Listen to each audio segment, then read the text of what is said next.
It's a mailbag edition of Locked On Hawkeyes. Your questions about Iowa athletics. What do we think about Mark Gronowski, the new quarterback? What's happening on the hardwood? Plus, David Eicholt's going to join us. A busy Locked On Hawkeyes.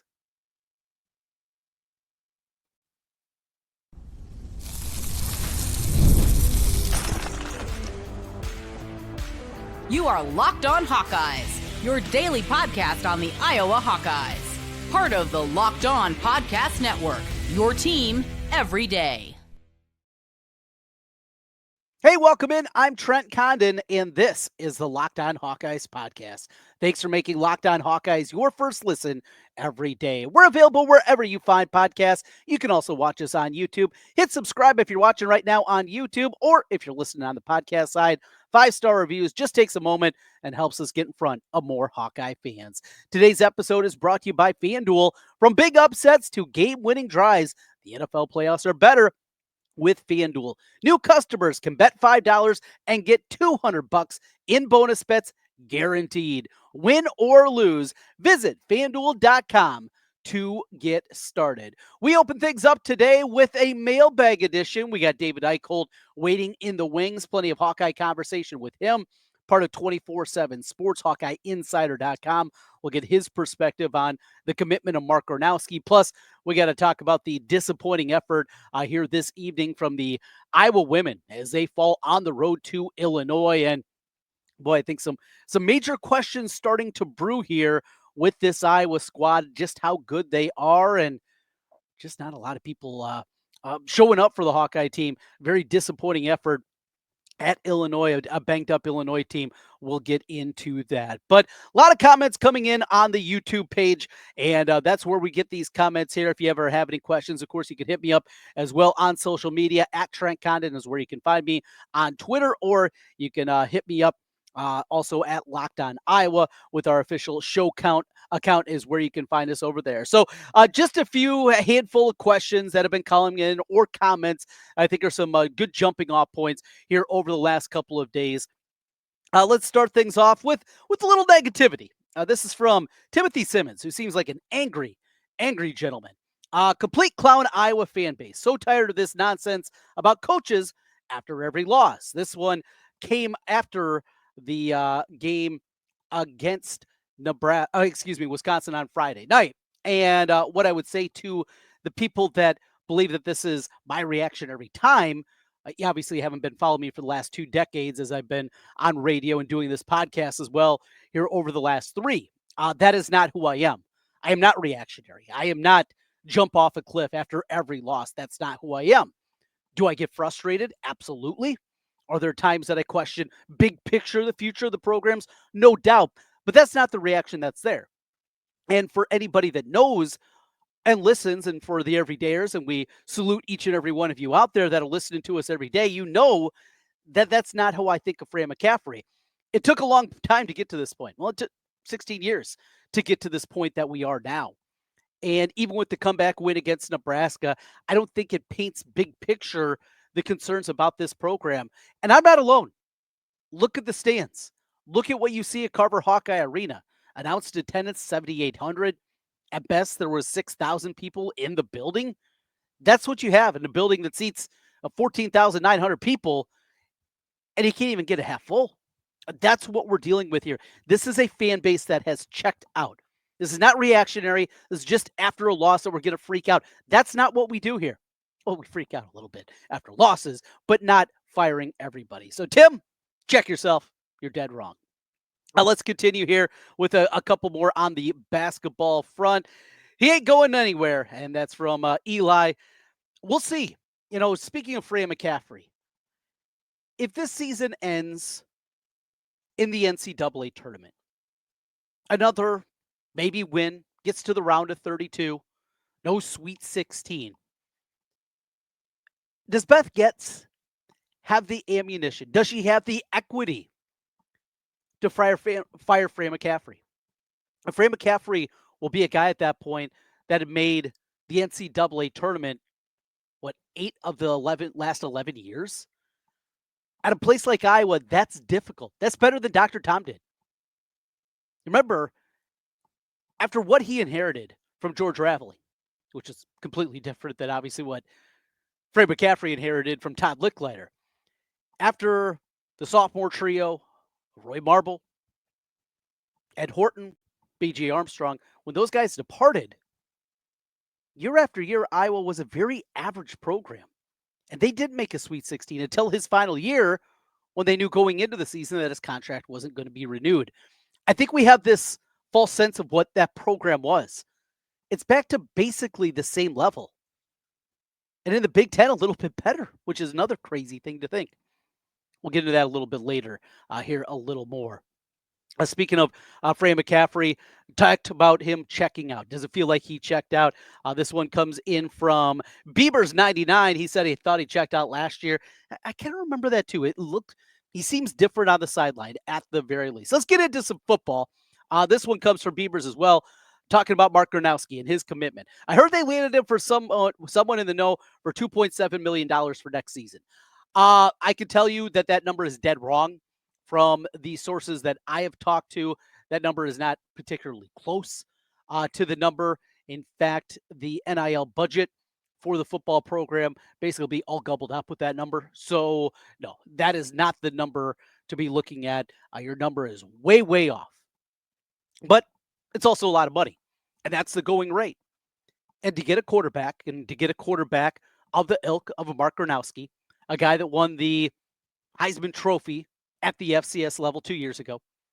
Incredibly accomplished, had programs after him, had an opportunity to move on and play in the NFL, or at least get a shot to being drafted. That's what you have to do. And Iowa went out and got him. I would give him credit. Now, we joked 2 years ago about Portal Kirk, right? When he went out and got Cade McNamara, Nick Jackson, and on and on and on. Seth Anderson, all the guys. What was it, 9 guys that year? We kind of, in a way, it was kind of tongue-in-cheek. But then you look at this year, and it's, again, slow going. Much like last season, finding an offensive coordinator was a little bit slow going. His process is different. His process probably is frustrating for a lot of you out there, myself included. But there is a method to his madness. And we see it play out again. There's another one in here. I want to find the question. But it was talking about, is Iowa better off with Mark Gronowski as opposed to getting Pribula? So Bo Pribula comes out of the portal, 2 years of eligibility. That's the main advantage that he has to me over Mark Gronowski. He's more athletic. He's certainly faster. I don't know if he's going to be a better runner. But the experience of Gronowski, the ability that he has shown to do it against high-level competition. Yes, he struggled in Kinnick Stadium coming off an ACL injury against that elite Iowa defense a couple of years ago. Yes, we know that. However, he's grown a little bit since then. And if you watch him, you see a guy that's definitely taken a big step forward. This is from Aiden. It sucks we only get him for 1 year. Completely agree with that, Aiden. This would be a nice one to have for a couple of seasons, or maybe going back and having him over the last 3 seasons. That would have been pretty nice as well.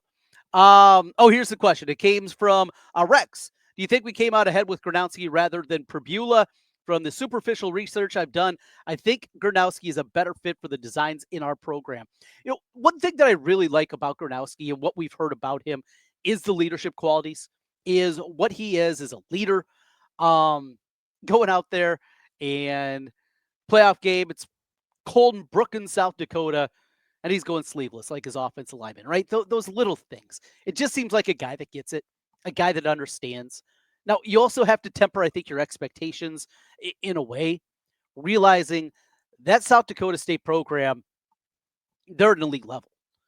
And taking on the Illinois states, the Missouri states, unfortunately, the northern Iowas of the world, you're going to be able to pile up some numbers. And there were plenty of guys in a lot of those games that you see running free. But you also see the tight window throws.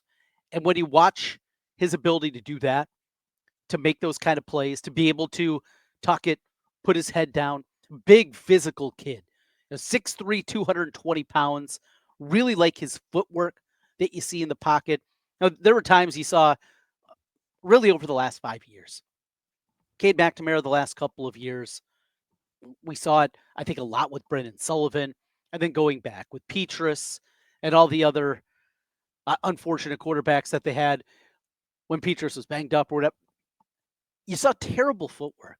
You saw, well, they didn't have a quarterback coach, and that was a reason for it. And now you have one in Tim Lester, and you get excited about that. This one comes from Rick.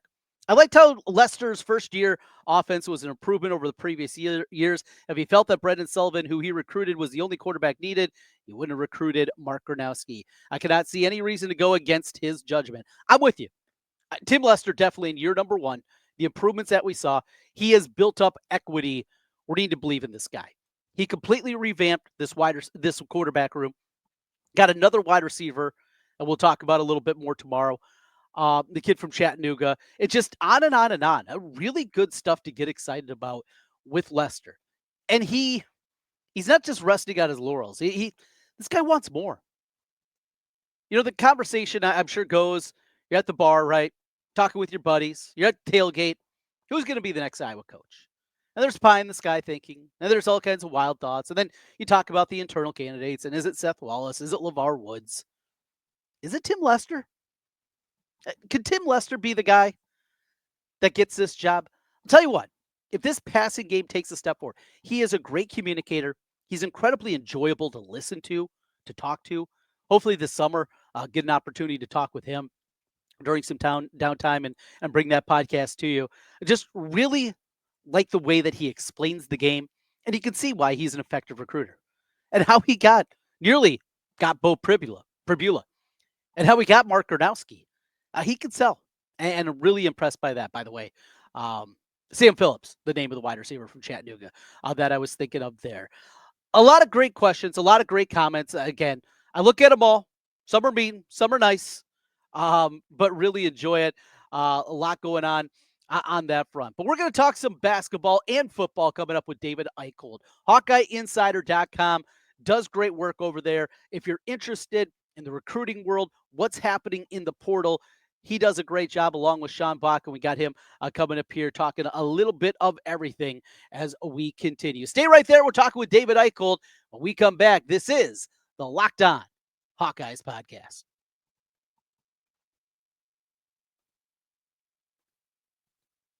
Today's episode is brought to you by Rocket Money. Look, you all have it, right? You put in your credit card, you got subscriptions, and then you forget about them. Well, it's happened with me a bunch of times. I didn't realize I was paying for them anymore. Rocket Money made it so easy to track them all down. It's like having a personal assistant for your finances. Rocket Money is a personal finance app. It helps find and cancel your unwanted subscriptions. It also monitors your spending and helps lower your bills so you can grow your savings. It brings everything together in one place, whether it's subscriptions, your spending habits, or even the goals you want to hit this year. Rocket Money has over 5 million users, and goals that you want to hit this year with the 5 million users, they have saved $500 million in canceled subscriptions, saving members up to $740 a year when using all the app's premium features.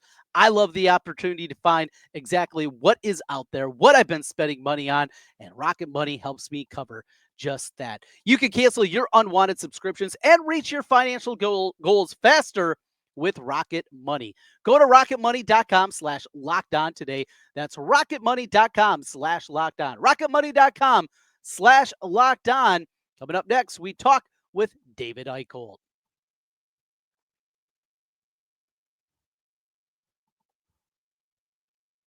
PT on Expedia, made to travel. You can. Yeah, good morning. Good afternoon, guys. Yeah, it certainly is. We kind of caught wind about this a couple days ago, but as I told Trent off the air, we know how Fran McCaffrey feels about adjusting his roster mid-season because we've asked him through the last couple of years, and he has kind of shot that down. So for this to actually come into fruition, it's definitely interesting, but it also goes to show the value of keeping relationships and ending things on a cordial note, never knowing when the guy is going to be available again. So he can practice with the team the second semester. He'll be eligible to play next year. And what is he excelling, guys? Rebounding and defense. What does Iowa need? Rebounding and defense. Yeah, outstanding. Wow. So when you say about never, relationships, Iowa evidently was close the first time when he was going through the recruiting process? Yeah, Iowa. It came down to Iowa and Miami. They were Wow. the final two schools for him. And again, I don't know how things unfolded as far as the relationships go, but for him to kind of enter the portal, it became abundantly clear. I think he knew exactly where he wanted to go, and Iowa must have reciprocated that feeling and accepted his commitment. So we know how Fran McCaffery loves his versatile 6'7", 6'8" guys. He's a good athlete. I think this is a good get for Iowa. I don't know how immediately impactful he will be next year, but I'm very excited to kind of get the chance to talk to Fran about the addition, what he could potentially bring next year. But yeah, again, kind of a shock. But I think when you look at the way everything kind of unfolded over the past maybe the past week for Iowa athletics, they needed some big news to happen. Well, now they got Mark Gronowski. They come back from 15 down last night, and now they got a basketball transfer. Not too shabby of a 24-hour cycle, guys. It's starting to trend in a positive direction. I need to continue. Take us into Carver last night. Boy, when they got down 15, Fran used that timeout. Now, it was just the Peacock cameras cut to a couple of different guys, but they looked dejected. They looked checked out. And that's one thing you don't have. Iowa's gotten blown out, but you rarely see them check out as a team. After Friday night's performance in the first 25 minutes, it looked like that team checked out. So what happened? What ignited it, and how was it inside of Carver with less than half full? I'll tell you, the energy was really good when Iowa really started to make a run, when they finally got invested in it. But I'd also look at this. I agree with you, Trent. I think the one thing we've said about Fran McCaffery teams and Iowa teams of the past, they never quit. Like, they could be down 30, they're going to try to be able to make a run, right? When they got down by 15 last night and that timeout happened, I was talking to a couple of our colleagues, and I just said, this is the season right here. Like, they have to be able to find a way to punch back just because of how bad that loss was to Wisconsin. If you go out and lay an egg at home after that, people are checking out. Not just people, like fans are checking out. Who knows what the team's response is going to be like, etc. But to get in that timeout, to immediately go on a 5-0 run, get down to 10, that's when you saw the energy start to spike up. And then obviously we saw, I think, the reverse Jared Uthoff from that game against Iowa State years ago when he dropped 30 in the first half. I mean, Payton Sandfort was nil in the first 20 minutes of the game. Then to go out there, drop 30 in the final 25 minutes. There was that one span, Trent, where they cut it from, I think, 15 to 10 and then 10 to 4, and it was based off Payton Sandfort threes. I'll give you a throwback of what it reminded me of. Not as crazy, but close. What about Justin Johnson? Oh, yes. Against Indiana? Yeah. Back in the 2000s, I mean, everything he was throwing up was hitting. Ridiculous shot making. Obviously, Iowa did end up going on to win, but that was a gut check for the season. I mean, Iowa has continued to battle through adversity. No Drew Thelwell, who re-aggravated a lingering injury in pregame warm-up. So Iowa had to adjust on the fly there. No Cooper Koch. The team cannot stay healthy, but for Josh Dix to go out there, play all but 22 seconds, Payton Sandfort's second half. And as frustrating as Owen Freeman has been, I think, from time to time this season, man, he was big defensively in that overtime. I think he really, really punched Nebraska in the mouth. Yeah, I thought it was Payton Sandfort's where that double doinker off the front of the rim, off the top of the rim, through the bottom of the hoop. I thought that got him going in a big, big way, turning point, maybe in the game. But what was it about Payton Sandfort? I mean, and that Utah thing is spot on, by the way. I forgot how crazy he went against Iowa State in that game, and it was totally reversed for Sandfort.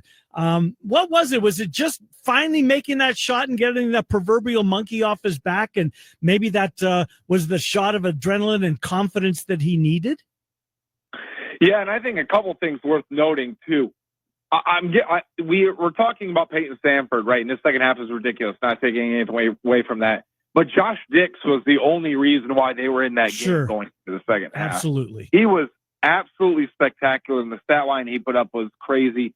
Put every second of that game on his NBA highlight reel in his tape, because that's how rare of a performance that was. When we asked Payton Sandfort after the game, he simply said, I've had about 15 threes this year go in and out, or halfway in and just end up bouncing out. He said, once I finally saw one of those go in, he just said, I was back. And he talked about it with us that going into halftime, he was very upset, told his team he was going to go to the bathroom.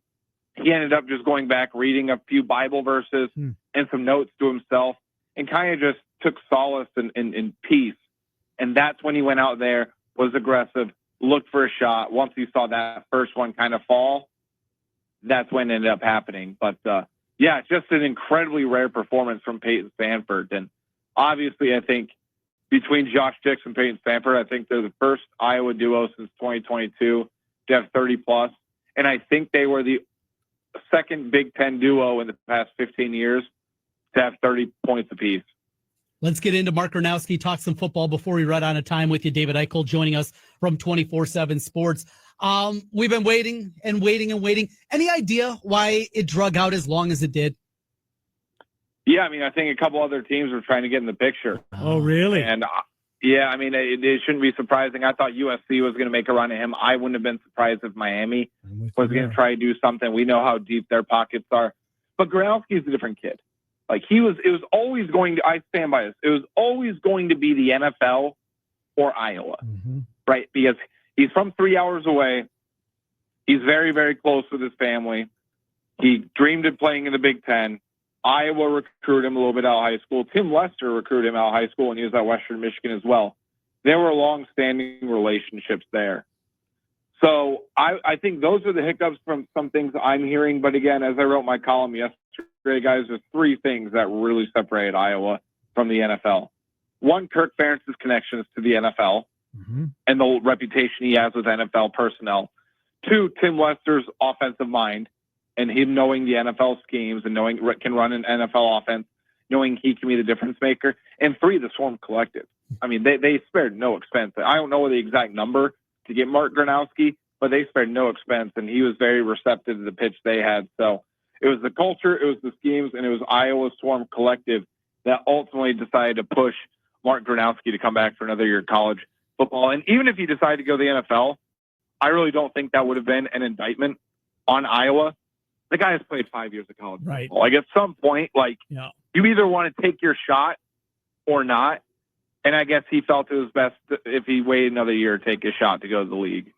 Levin apparently got $3 million to come back to Arizona State. Do you have any ballpark? Were we talking seven figures for Gronowski?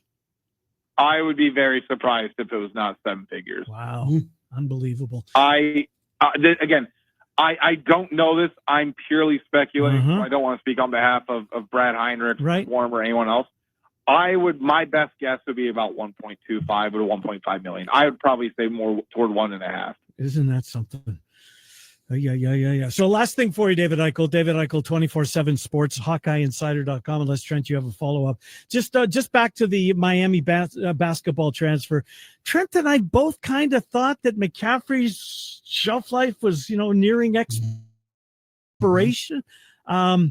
Does this maybe reset the meter? How do you look at that if indeed you were, on the same train of thought as Trent and I were, that, that Fran McCaffrey might not be here next year? Does this lead you to believe that he's not going anywhere?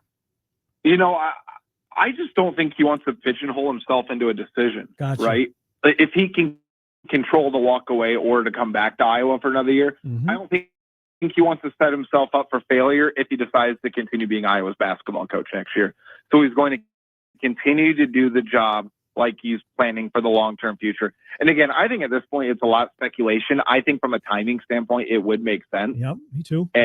Just when you think about Jack McCaffrey going to play at Butler, you think about Connor coaching at Butler. Yep. The entire family's kind of over in that Indianapolis area. But Fran also still has a fire to coach. He still loves coaching. He still loves the relationships that he has with his players. And that's the one thing I think gets overshadowed from time to time. There are very few, if any, former Fran players that will say an ill word about him, Right. Despite what, you or me might say, or the national media, or everyone else.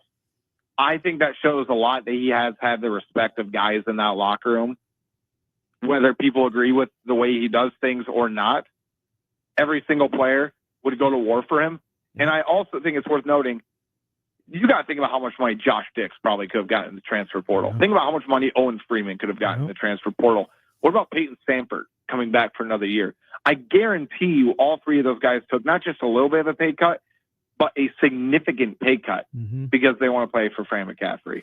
And I think that says a lot about him too. David Eicholt, HawkeyeInsider.com, part of 24/7 Sports. David, as always, thanks for doing this for us. We'll speak with you in a couple of weeks. Thank you, David. Thanks, guys. Always appreciate you. Take care. Yeah, good to talk to you. David Eicholt, as we check in on the Hawks. All right.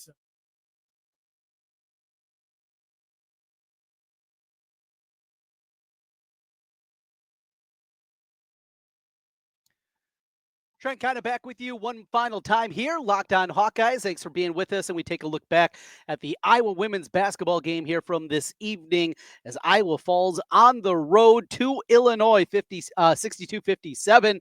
The Illini get the win. Iowa now falls to 2-3 in the Big Ten. And Indiana coming to town over the weekend for both the men on Saturday and the women on Sunday. It was a performance that was pretty dreadful.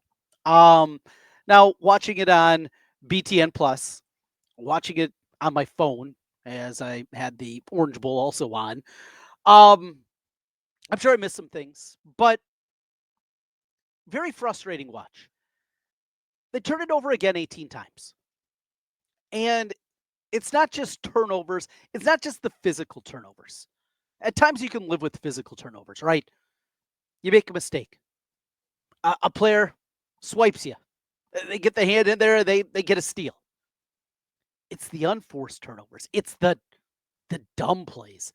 That's what drives you absolutely crazy. And maybe we've been spoiled. We were spoiled by Caitlin Clark. And yes, she had turnovers, but a lot of times some of those turnovers went on her teammates. But going from watching Caitlin over the last 4 years to watching this now, it's frustrating. It really is. 5 of 20 from the three-point line. 8 of 17. Under 50% from the free throw line. Look, this is an incredibly winnable game. And this schedule is going to get more difficult in the coming weeks for the Iowa women's basketball team. This was supposed to be the time that they made a little bit of hay, that they got some hay in the barn, right? And they haven't been able to do it. And now with another tough, difficult opponent, though Indiana's not what they've been in the last couple of years, but still what awaits them. This thing could get tricky. They've been struggling with turnovers all year long, and it's more of the same. And now they go with Guyton in the starting lineup. She didn't play great. Really, the only two that played well were Lucy Olson, who continues to do her thing, had a couple of three-pointers early on, and Hannah Stolke. And I like what I saw from Hannah at times where she'd get the ball in the post and she'd wait, not going too fast, slowing things down. But overall, Iowa doesn't get a bucket the last 3 minutes of the game. No field goals overall. Digging into the numbers a little bit deeper, it was bad. 1 of 4 from Affolter from the floor. Feuerbach 1 of 4. 1 of 4 for Guyton. Off the bench, McCabe hit a couple of three-pointers. That's good. Need that from her. Stremlow, a couple of buckets, also had 3 rebounds. Really like her game. Where was Ava Hayden? Ava Hayden, let's see the minutes here. 2 minutes in the game. Addison O'Grady coming off the bench. She was minus 11 in plus minus. She goes 1 of 3 from the floor, 1 of 2 from the free throw line. 13 rebounds from Stolke, but 5 turnovers from Olsen. 4 turnovers from Stolke. 4 turnovers from Guyton. You can't have it. You just can't. And I don't know at this point, we're in January now. We're the second week in January. What more buttons you can push?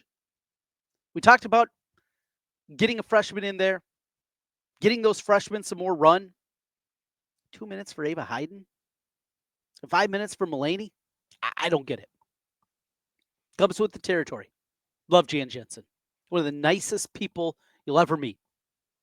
But the coaching chair, it's also going to come with some criticism. And the turnovers that continue to be there. The same problem this deep into the season, that's a concern. We'll see. You need to turn it around. This Big Ten is better than it's been in past seasons.